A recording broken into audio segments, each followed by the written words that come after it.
Welcome to 2020 Politics War Room with James Carville and Al Hunt. What a week. Iowa? No. New Hampshire? No. Impeachment? No. State of the Union? Oh, my God. Anyway, please subscribe, rate, and review the show on Apple Podcasts, Spotify, Stitcher, or wherever you listen to your podcast. Well, James, we have it again. One of our favorite people of all times, the legendary, the fabled Iowa pollster Ann Selzer, who is with us from Des Moines. Ann, first, it's great to have you. Thank you. It's happy to be here. Two, this hasn't been the Hawkeye State's best week. Last Saturday night, as always is the case before one of your polls is slated, I really, without exaggeration, the entire political community awaited the Iowa poll, 9 o'clock Eastern Time, 8 o'clock Central Time. There we were, by our laptops, by our computers, by our phones, by all of our apps. And then disappointment, crushed disappointment a couple minutes before we learned that it was canceled because there was some errors in one of the call centers, or one of the callers, rather, in Florida. Conspiracy theories abound, as you know. Tell us why you felt you had no choice but to cancel last Saturday night's Iowa poll. Well, first I want to say that the final pre-caucus Iowa poll has a storied history of having a shocking twist. And so the shocking twist this time was a very last-minute decision by the team, that would be my company, the Des Moines Register, and CNN, to say that without 100% confidence, they felt they needed to not release the poll. And what happened was that we were alerted to an incident with one respondent who was not read the name of Pete Buttigieg on the horse race question and said to the interviewer, "Oh, you didn't name my candidate." And there was, a kind of going back and forth. And she said, "My terminal isn't working properly," and a little bit of back and forth. He didn't end up completing the interview. And when I learned of this and investigated with my phone bank, what I found out is that that single interviewer, to our knowledge, had adjusted the font on her terminal to make it bigger, which meant that the long list of candidates didn't all fit in one screen. And so that's how the name didn't get read. Now, we randomized those lists of candidates, so that would not have been a conspiracy against one particular candidate. And because that instance, we could not verify it didn't happen to another. And once that snowball starts, that's, we could identify all of the respondents that person interviewed, but it just led to an unanswered question at the time that a call had to be made. And so the hardest call of all was made, which was to pull it. I can imagine that. But if you rechecked every call that caller made, sure, and all the others were fine, right, then yeah, I can see there was one bad call. But that could, I suppose, has probably happened other times. Why couldn't you even check a little bit further and put it out Sunday? So the decision was made by the team in tandem to make the call Saturday night that we would cancel. Okay, so I understand. You're like the lawyer, all right? Your clients are the Des Moines Register and CNN. They're both news organizations. Both of them get high and mighty when their requests are not responded to, that they represent the public interest. Well, I tell you what, there's a lot of political people would like to see that poll. They would like to know what happened. And are you really going to cancel? And of course, they paid for the poll, so they must have had. There's something here. This is a hell of a story, and they're not telling us. And that's what they're supposed to be in. That's it. That's the business that they're in. They're not running a bank. They're not the CIA. That they fashion themselves as truth tellers to bring their viewers and readers information you wouldn't ordinarily get. Well, they shouldn't be covering this shit up.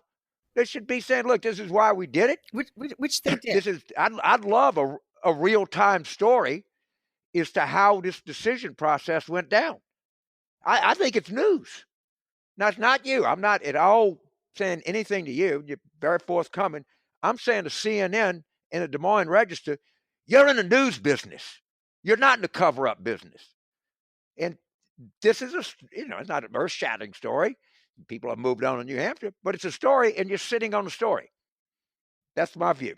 But Albert, you're a journalist. What do you think? I mean, you're the professional. I agree. I think Ann, this is not Ann's responsibility. I think the CNN and the Des Moines Register should have been far more forthcoming, far more transparent. Because Ann, among other things, as you know, and I don't expect you to comment on this, I adore you. We worked together for many years. There's no one better than you. And I know if you had data in front of you and my coat was on fire, I'm sorry, the data comes first. We understand that. But let me ask you, there are conspiracy theories all over the place. Nate Silver has published what he alleges, and others have, were your final numbers. So that just is out there. I mean, wouldn't it be better to kind of clarify it all and be more transparent, even at this late date? I have seen multiple sets of numbers, and I can neither confirm nor deny any of them. You can't, but they can. All right? You're a poster. Confidentiality and client loyalty are two of the essential things that you grew up with, that is in your DNA, that is in your very blood. They're not posters. They're news organizations. They ostensibly are transparent people who want other people to be transparent. All right. And what they're doing, that's why people say, look at the press. They have one set of rules for everybody else. They got one set of rules for them. And that's just exactly what this looked like. It's not going to be the most earth-shattering thing.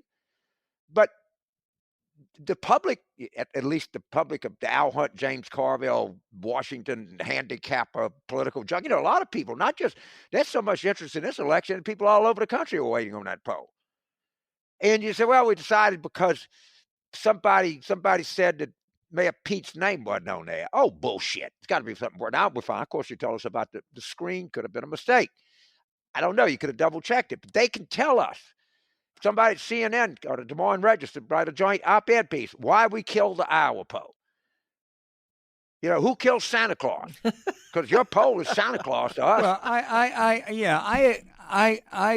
I agree, and that's something we got to, at some point, maybe we'll be lucky enough to get someone from CNN on to explain that. Let me turn, Ann, you've answered everything you can here. So let me turn to something else, though, because what became even a bigger story 48 hours later was the Iowa caucuses, where it took us days to get a result. How did the Iowa Democratic Party, you're as an observer now, a citizen, not a participant. This has nothing to do with Selzer and company, but you are smart and you see a lot. How did the Democrats in Iowa National Party screw this up so badly?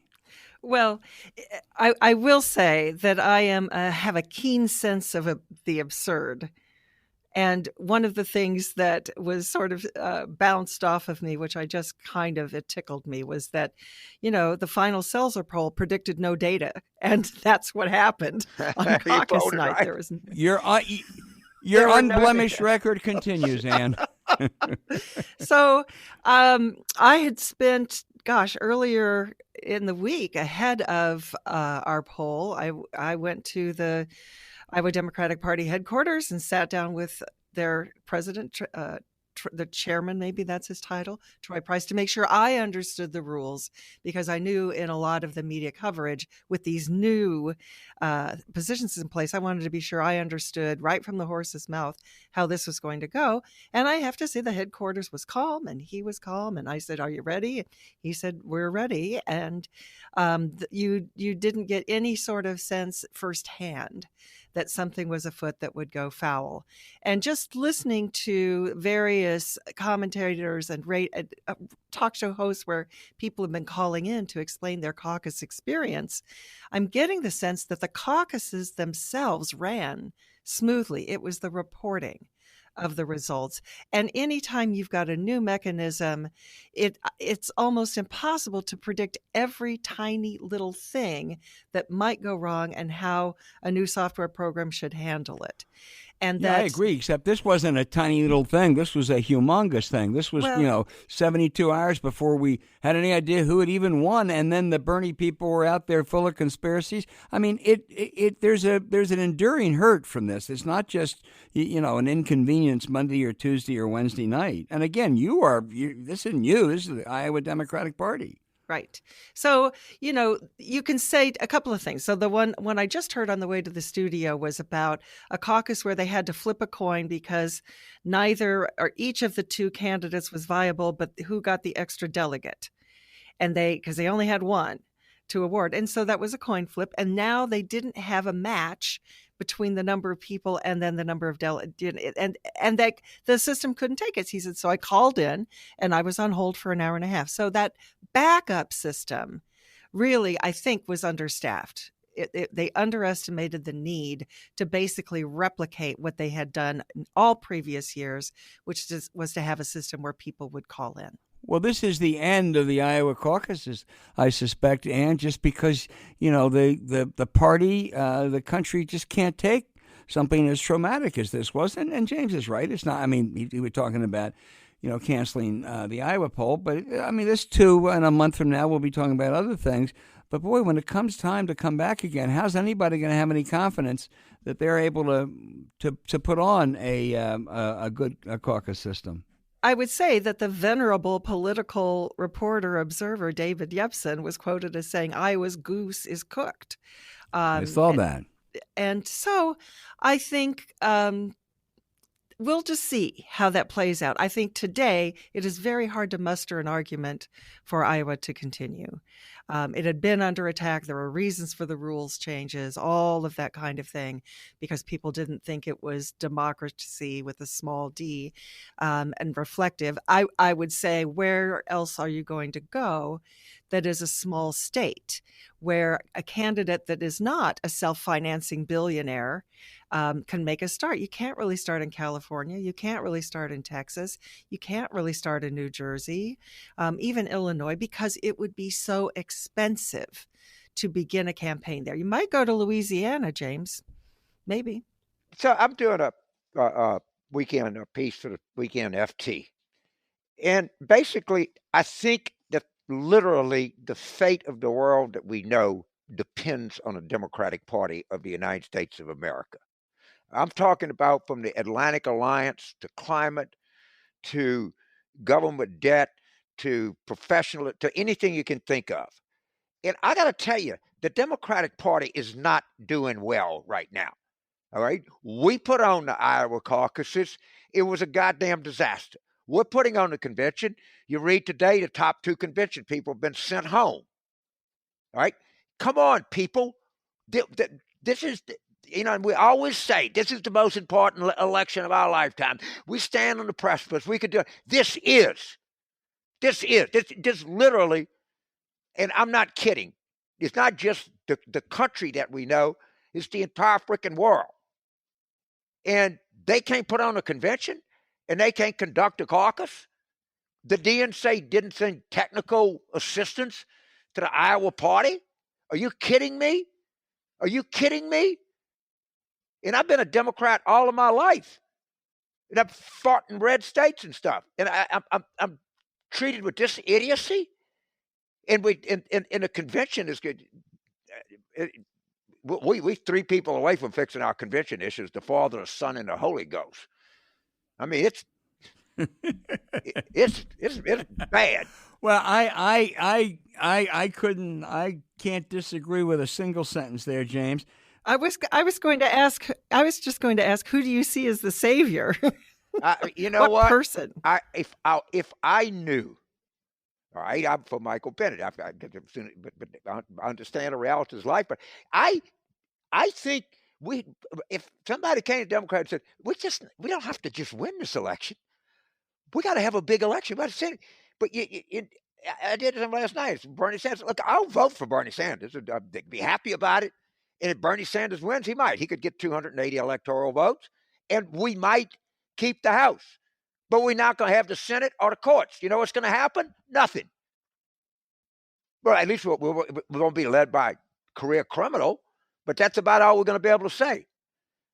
and I just think the party and people have got to, and these candidates, gee, we went to 2018, Ann. We recruited the best candidates you could imagine. We had a turnout higher than it's ever been since, I don't know, 1914 or something. We have a huge margin. And we did it by getting qualified people that talked about things and were able to do things in a way that mattered to people. And the day after the election, they're all chasing Bernie Sanders around. Here I am, and just give out my own view. I really don't need this shit. But I don't know. Somebody's got to like try to jerk this thing back, where we get back to like being irrelevant to what's going on in people's lives. Well, and there's not much time to do it. And I know you won't talk about the poll that was canceled, but if you look at your previous poll several weeks earlier, you really kind of, in many ways, presaged what was going to happen. So a couple questions based on that and what you've seen. Why was it, and the results we know now, so we know, why was it in Iowa that Pete Buttigieg caught fire and not, say, Cory Booker or Amy Klobuchar? Well, I don't know about Cory Booker. He just never got any traction. He just failed. And Pete Buttigieg had a moment where he stood at the top of the poll. He had faded a bit in our early January poll, but there was a really interesting dynamic there now that we kind of see what happened. I mean, first of all, that early January poll had Joe Biden in fourth place. And other polls were showing him with a sizable lead. And my mental note to myself was, I think those polls skewed older. And so there was sort of an unfair advantage for Joe Biden there. But when you looked... Skewed over. Explain skewed over. Meaning they had disproportionately more older people than were reflective of the eventual caucus population. So... But the interesting thing there was looking at the second choices. And for Sanders and Warren, there was reciprocity. That is, if you were a Sanders supporter, your second choice was most commonly Elizabeth Warren. And if you were Elizabeth Warren supporter, your most common second choice was Bernie Sanders. That was not true for Pete Buttigieg and Joe Biden. If you were a Joe Biden supporter, most commonly, your second choice was Pete Buttigieg. But if you were a Buttigieg supporter, most commonly your second choice was Elizabeth Warren. You could see how Joe Biden didn't do very well in the results so far. Yeah, but, he had, I think, in your poll and what we saw from whatever they call them, the entrance poll, I mean, he was getting like 4 or 5% of people under 40. I mean, that's not the way you win. I mean, he really does look like yesterday. So, Ann, people that listen to this show, that they'll listen to it unless they're really involved in politics and everything. When Ann Selzer is now the caravan, all the dogs have barked and the caravan has left Iowa, and you're sitting at your computer terminal, what polls do you look at? How do you keep yourself informed as to what's going on in the election and in places that you yourself are not polling? Well, first of all, please know that I look at all of the polls. Now, I also try to evaluate them. So as I mentioned before, there were a fair number of polls that came out ahead of this election that had Joe Biden leading. And because he had been fourth place in our early January poll, that sort of made my head scratch because I didn't have a sense that there was momentum for Joe Biden. But you go down and look at their methodology and you say, okay or not okay. Going forward, I look at the polls that have done a good job historically with good pollsters at their helm. I was just on the phone this morning with Gary Langer, who runs the ABC Washington Post poll. And, that's a trusted poll. Any of the polls that are working with panels where they've got pre-selected people who've agreed to be part of it in primaries and caucuses where it's such a volatile population of who eventually shows up, it's hard to, you have to sort of guess what you think this future electorate is going to look like. So I'm always just a little bit reticent to get there. But I read the analyses, and I see the parts that make sense to me. But I can't tell you that there's a single poll out there that I think could always be trusted. We're all shaking a little bit. Well, I want to quickly add that the ABC poll is fine, but to me, the gold standard of those media polls, I mean, once you get outside of Ann Selzer, has always been the NBC Wall Street Journal poll. I mean, year in and year out over the course of 30 years, and I had an involvement with that. And so I certainly look at that. And I don't worry as much about the national polls. I mean, the national polls were right in the 2016 election by and large. I mean, your final poll, I think, for Bloomberg had Hillary winning by a little bit less than 3 points. She won by 2.5. You can't get better than that. It was the state polls and how erratic they are, and that's where the contests are going to be held now. That's right. That's right. You asked me, I'm 25 years old. What girls do you look at? Well, I look at all of them, but some of them I look at harder than others, if you know what I mean. And so you're telling me that you think the ABC Wall Street Journal poll is methodologically sound. And what do you think of the polling averages? I have a little more. I don't have time. I go for them and look at the trend lines. Am I doing a valuable thing, or should I stop that? Well, I don't do it. I think what I like are the polling aggregators that will list all the polls so I can easily compare them one to the other. But the polling average, this is my problem with this, and it has been all along, which is the assumption that all of these polls have error, and if you just average them all, that will be true. And the reality is that and I will, with not what's going to sound like much humility, use myself as an example. Often my polls have been an outlier. Like, I'm the only one out there with Joni Ernst winning by a sizable margin. Everybody else is in. So the average shows a relatively small margin where she might be victorious. My poll had a big one, but my poll was the most accurate.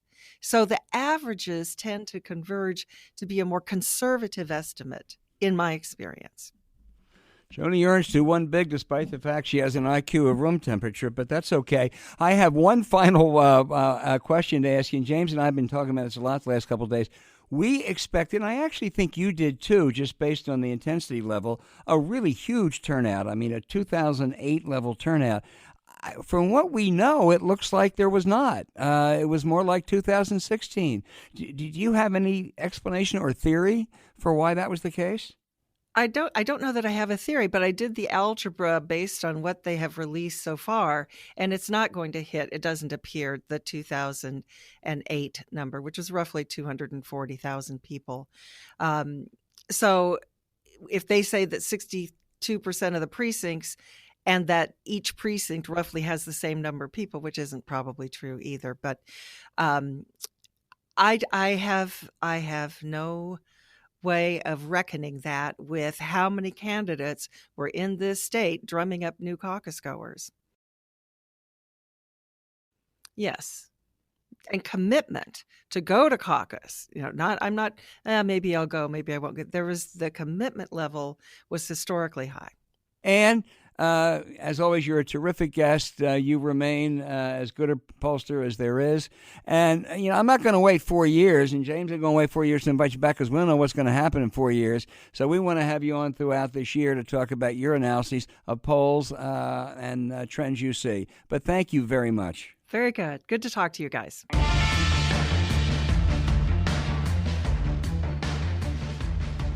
Okay, James. Well, I mean, it has been as bad a week as you could imagine for the Democratic Party, and I wrote a column defending the New Hampshire primary and the Iowa caucuses last weekend. I couldn't defend the caucuses anymore. I can't. But we can pick up on some of your overarching points in a second. But let's just turn to New Hampshire because it's only 5 days away. And there's really a lot riding on New Hampshire now. If Biden doesn't win it or finish very close, or if he finishes another fourth, that firewall crumbles. He is gone. Bernie wants to put away Warren and hope he becomes the only hope of the left. Warren needs to revive what is really a sinking campaign. And Mayor Pete needs to show he's not just a one-trick pony And finally, Michael Bloomberg is looking for a big Bernie win to set up a mano with the Vermont Socialist on March 3 in California, Texas, and a dozen other states. So, I mean, for all the awful things that have happened, and they're terrible and may continue to be terrible, New Hampshire next Tuesday is a big deal, a big effing deal, as Joe would say. Yeah. And, and that, look, what's happened here, we had 2016. We learned our lesson. We buckled down. We focused. We got into people's lives. We motivated people. We had the biggest election, off the election, maybe in history, in terms of the House. Not Florida, but in terms of the House, in terms of turnout, in terms of votes, in terms of everything. And the day after that, they all went back to the same thing. And I was very clear. Congratulations to Mayor Pete last night. And what they did was a really remarkable thing. I mean, they took a chance. They came in. They did a good job. I'm just unimpressed with some of these campaigns, and I'm unimpressed with some of the how these candidates let themselves get sucked into any kind of a arcane debate that they get into. Biden, Bernie's running on a revolution. Biden's running on a restoration. Let me give you a word in politics that I always found that worked when you were the out party in a wrong track electorate, of which is the case here. How about change? How about using the word, it's time for a change? Now, nobody's going to give you the award for being the most creative political consultant in the world. Yes, now, well, I need something like it's the economy stupid. Remember, it was the economy stupid. It was change versus more the same. The economy stupid, and don't forget health care. The first thing on that wall was change versus more the same.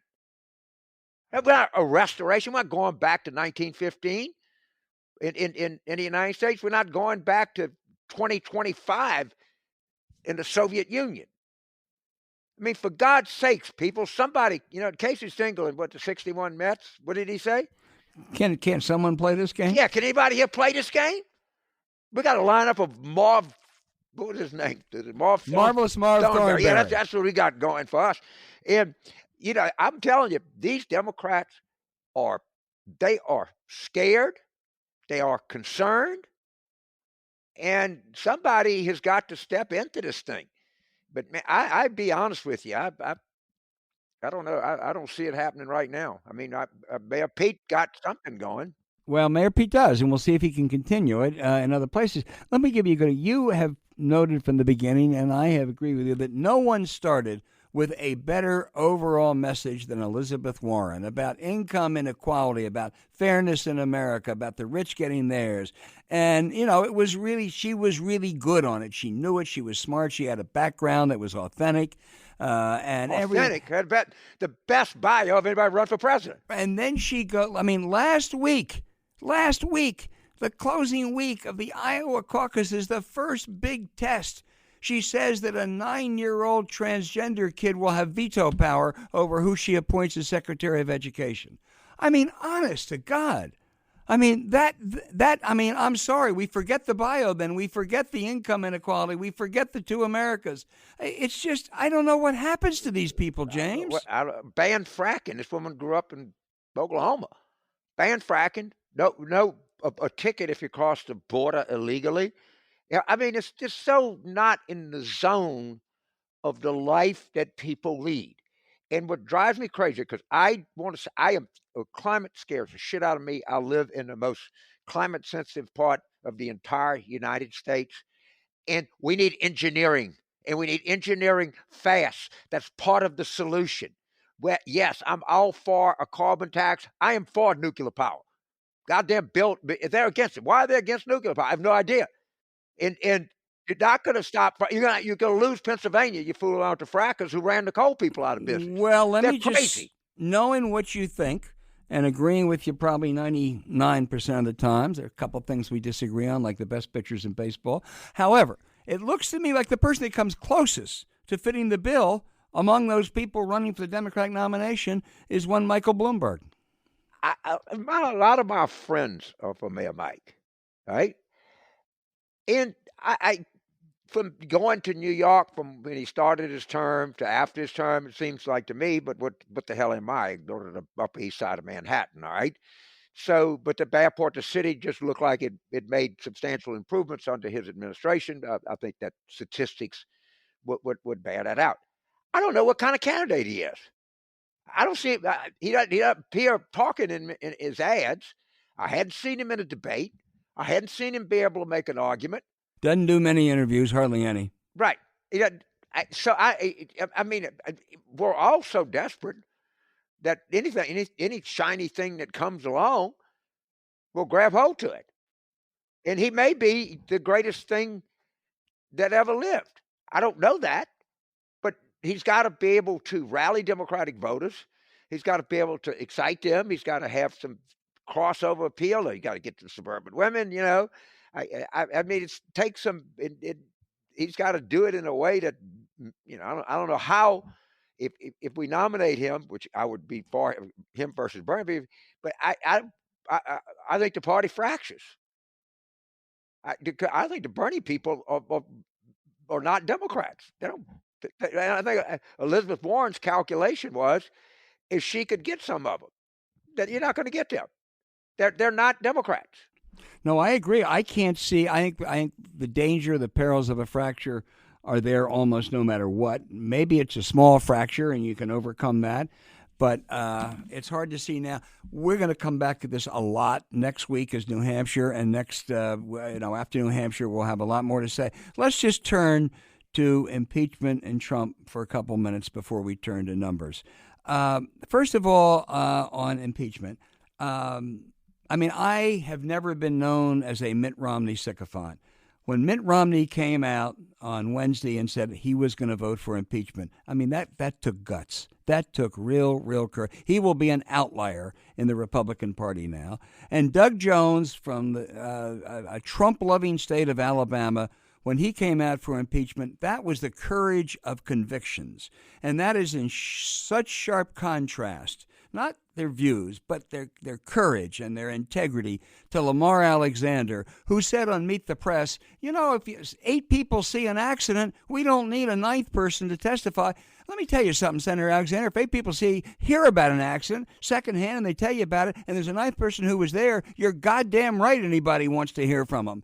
And of course, Meet the Press didn't follow up on that question, but he is a profile in cowardice, as is Susan Collins and Rob Portman. It really has been a terrible process. And James, I'm going to rant now, but the Senate, I spent a long time covering the Congress, and I love covering the Congress, maybe my favorite job ever.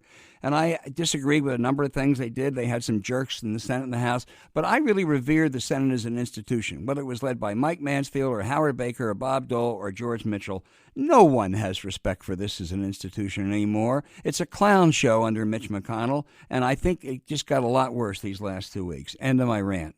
All right, this is my rant. The entire fate of the world that we know depends on one entity, and that entity is the Democratic Party of the United States of America. Literally everything depends on that. And we have an awesome obligation as Democrats, and we're not doing very well. You know, it's early, but the early returns, not good.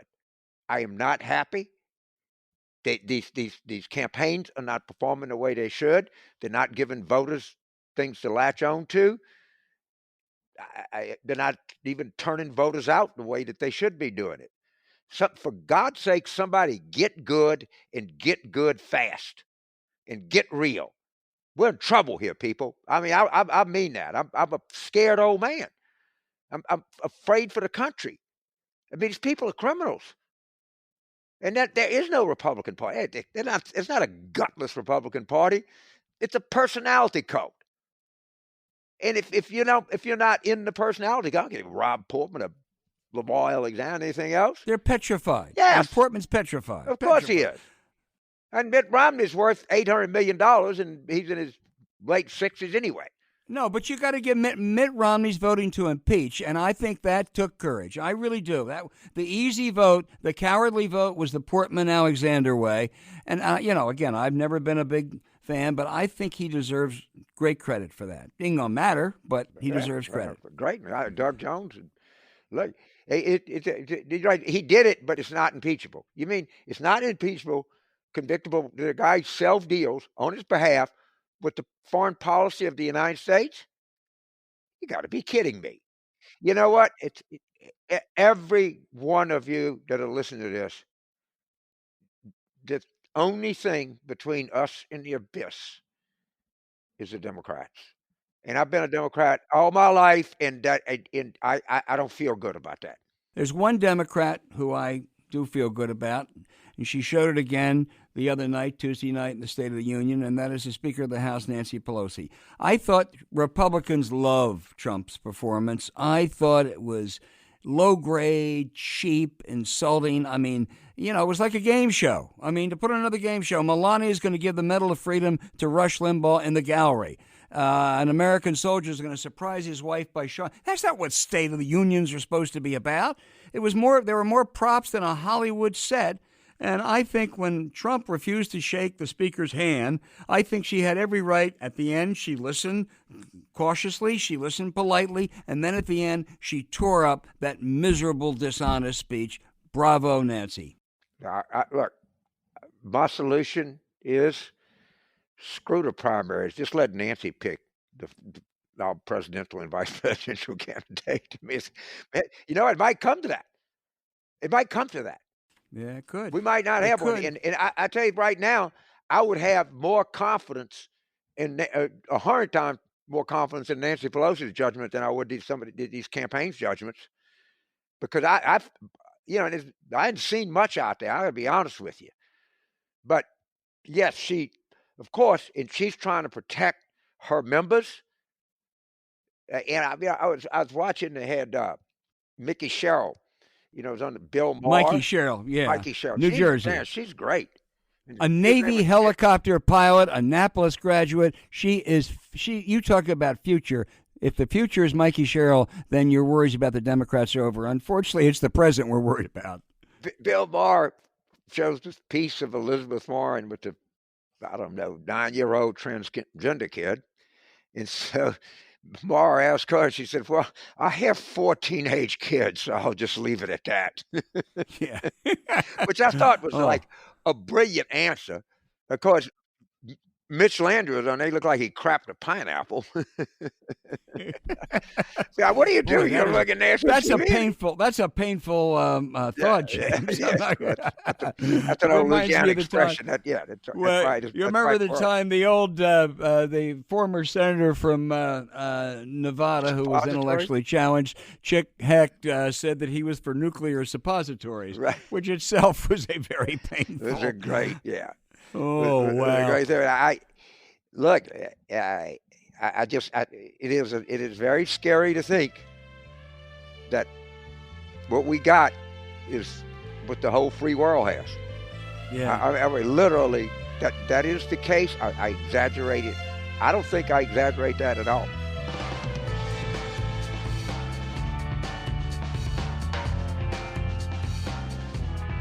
All right, now we go to the highlight, other than Ann Selzer. The highlight, Christy Numbers Harvey.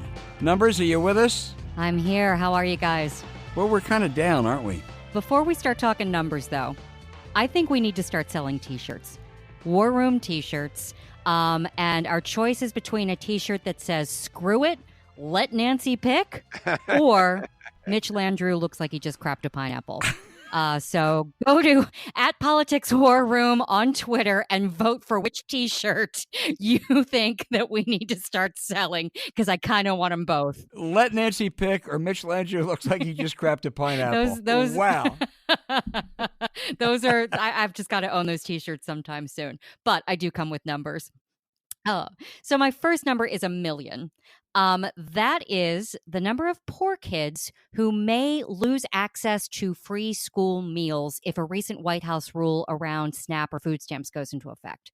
So here's what I'm talking about. While everybody is focused on the fireworks of the State of the Union and impeachment and Iowa and all the crazy stuff this week, I'm going to be watching a series of hearings in the House Oversight Committee. Sounds boring, but it's actually pretty important. They're having hearings on these new White House regulations that are going to put serious new restrictions on food stamps. It's going to end up kicking 3.1 working poor people off of food stamps. And since those benefits are tied to school meal enrollment, it's going to be a double whammy for about 1 million kids who could lose food then at home and at school. So my first question is for James. I mean, man, what's it going to take to convince people that if we want to have a strong country, we have to have strong kids and we've got to feed them? What is this? If you poll that, it'll poll 75% in favor. All right. So we win. What I tell you that the fate of the world depends on this election, it's a prime example. Right? And the Trump cult, because we're facing a cult, not a political party, it is not held accountable. And the only way to defeat that is to have a Democratic candidate and campaign that has the sense to be able to frame these issues and to talk about education in the larger sense of thinking. Now what we're going to do is take our most vulnerable people and try to have them learn on an empty stomach. It doesn't make any sense. It didn't make any sense. Somebody in the name of God Almighty in heaven or whatever secular God you got, I don't care. Please tell these people to get some political skill. Please tell these people how to frame an issue. Please tell these people how to tell a story. Because I don't see anybody doing it. I mean, you got to give Mayor Pete credit and his people. They saw it open, they made it. And Bernie just sits there and screams. And I don't know, but I don't think I've talked to a lot of people in the course of a day, and I don't know of a single person that is not scared out of their minds. And so I talk to my friends, and they go, "Well, no, I don't have anything to tell you to change your mind. In fact, I'm more afraid of you all." And you give me a perfect example. They're going after. Now, we're going to find out. Now, two things happen. You know how fucking bad the Democrats are? I'll tell you. Trump in Davos was talking about cutting Medicare. You're kidding me. In the epicenter of global capitalism, of billionaire cluelessness, is Davos.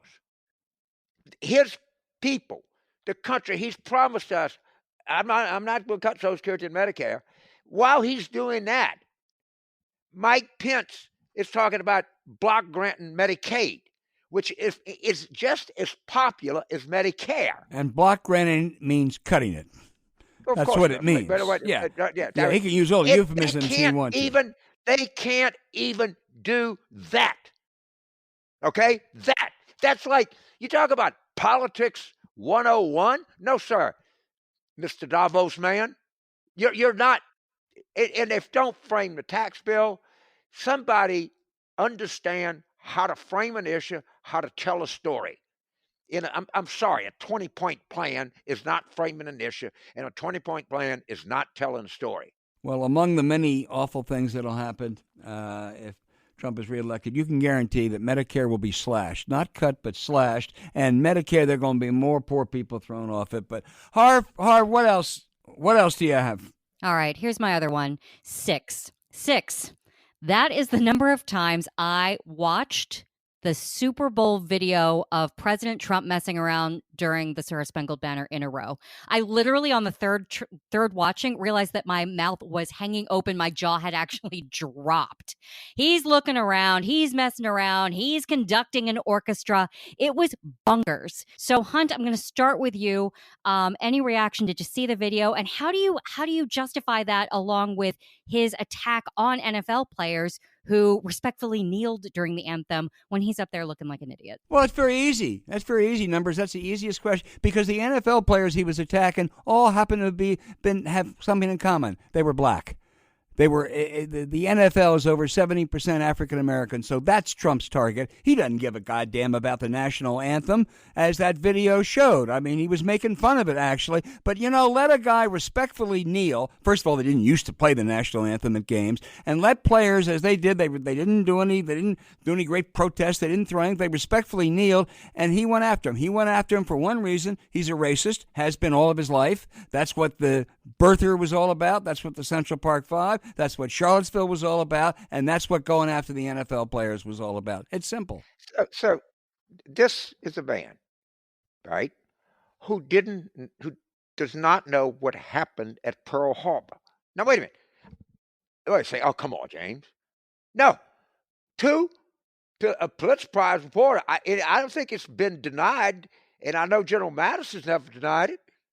He's over there, and he says, what's the big deal about Pearl Harbor? General Kelly.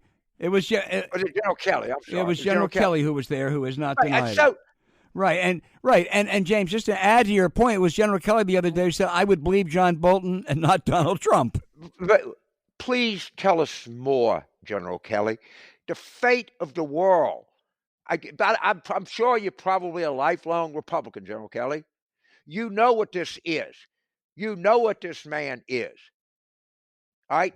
He didn't know what happened at Pearl Harbor.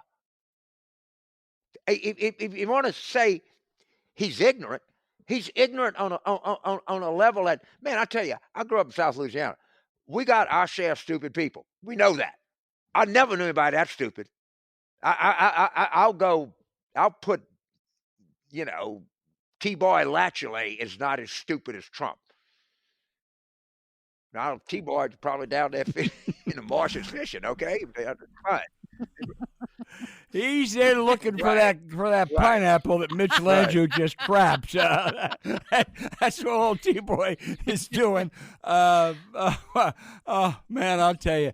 Well, listen, Numbers. If you have anything else, we'll do it. But if not, you've excelled Those as are my always. two, and my only final word is I'm with you guys. Screw it. Let Nancy pick. That's all. To me, that's the solution. Oh, wow. I might write her in Louisiana.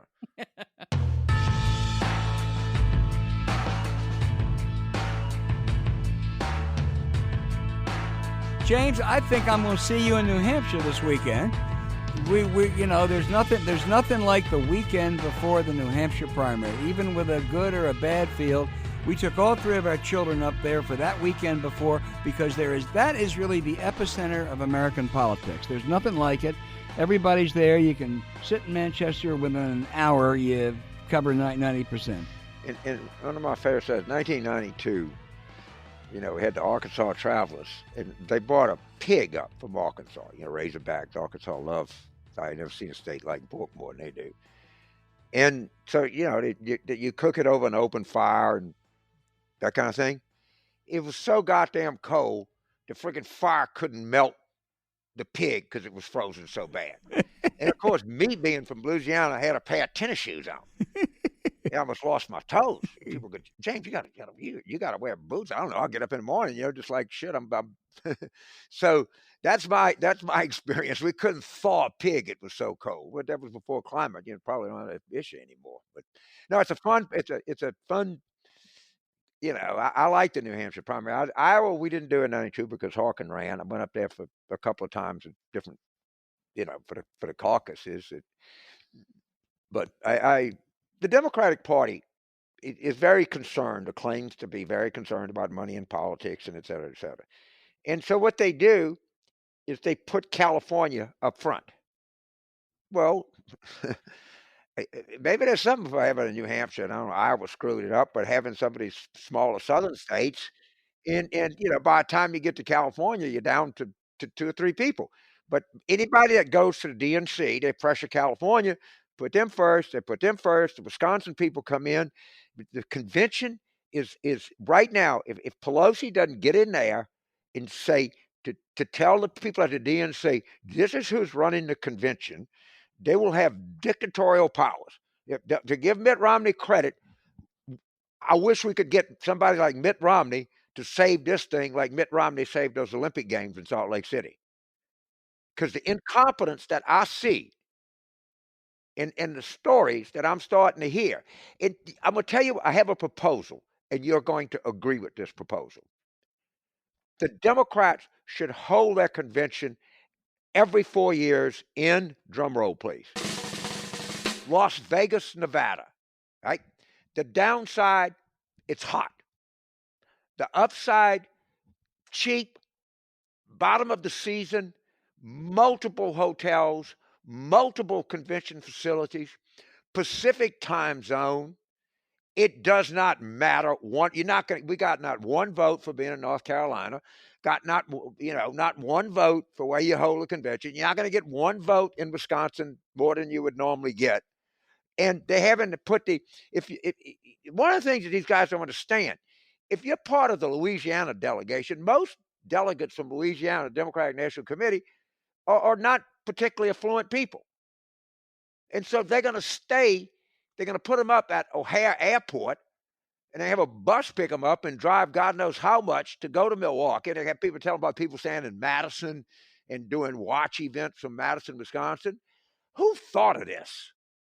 And now they got the top two people that some, story about the way they were treating people at work. For God's sakes, Nancy, get Mitt Romney to resign from the Senate and go save the Democratic Party's ass and run our convention. I would half agree with you. I'm not sure about Vegas, but I love the idea of Nancy Pelosi running the convention wherever it is. But we'll see you this weekend. I'll see you this weekend in New Hampshire, and we'll see all of you next week. We thank you for listening.